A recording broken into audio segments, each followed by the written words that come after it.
Türkmenistanda maýaplar döwlet pulunu almakda ýene-de kynçylyklar bilen ýüzüwez boldular.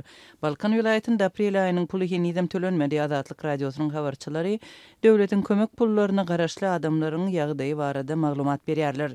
Aprel aýynyň 2-nji ýarymy bolmagyna garamazdan Balkan vilayetiniň ýaşaýjylary şu ay üçin maýaplyk kömek pullaryny alyp bilmediler.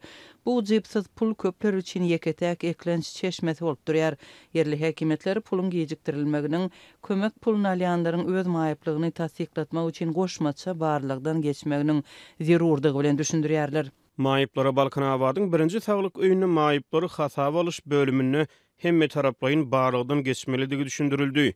Ýaşaýjylar Sivil saglygy saklaýyş müdürligi we Saglyk ministrligi tarapyndan geçirilýän barlygdan maýyplygy hasaba alynan ähli esrap ýaşaýjylar geçmeli diýip habarçymyz aýdýar. Onuň sözlerine görä yerli resmiler bu karary ýakyn Daşgabatdan gelen komissiýanyň geçiren barlygy bilen düşündiripdir. Goşmaça lukmançylyk barlyklary we raýatlaryň maýyplygyny tasdiklatmagynyň zerurlygy barada resmi habar bolmady. Azatlyk bu ýagdaýlar barada saglyk işärlerinden resmi görnüşde tesbir alyp bilmedi. Bu aralykda Azatlyk bilen anonim gürleşen Balkanda saglyk resmisi barlyklaryň döwletden maýyplygy sebäpli pensiýa alýanlaryň arasynda sagdyn adamlaryň bardygy baradaky çaklamalar ýasasynda başlananlygyny aýtdy. Bu aralykda saglyk problemalary sebäpli maýyplyk kömek pulunu alýan raýatlar häzirki ýagdaýda nägile bolýarlar. Häkimetler özlerini hamaly maýyplara episli pul töleýän ýaly alyp barýarlar. 400 manat kömek pulu hiç zada ýetmeýär.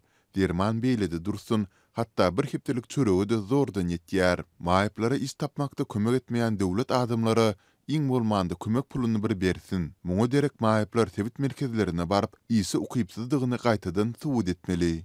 Diýip Balkan vilayetiniň ýaşaýjysy aýdýar. Soňky döwürde maýyplar dürli bahanalar bilen ýeňilliklerden mahrum edilýärler. Şeýle ýagdaýa düşenleriň biri göz ýetiligi gaty gowşak bolan 48 ýaşly türkmen başly denan komissiýanyň özüni maýyplyk statusundan mahrum edenligini aýtdy. Mende katarakta bar we gözümüň ýitiligi pes. Men -10 äýnek bilenim zordan görýärin. Muňa garamazdan maňa pensiýa bölümi üçin hat berdiler. Onuň bilen meni pul kömeginden mahrum etdiler. Diýip türkmen başly denan gurrun berdi. Türkmenistanda maýyplaryň soňky sanlary barada resmi maglumat ýok. Maýyplaryň hukuklary baradaky halkara konwensiýasyna 2018-nji ýylda gol çeken we dünýäniň 153 ýurduna goşulan Türkmenistan konwensiýa laýyklykda öz borçnamalaryny ýerine ýetirişi barada Birleşen Milletler Guramasyna 2015-nji ýylyň aprel aýynda hatabat beripdi.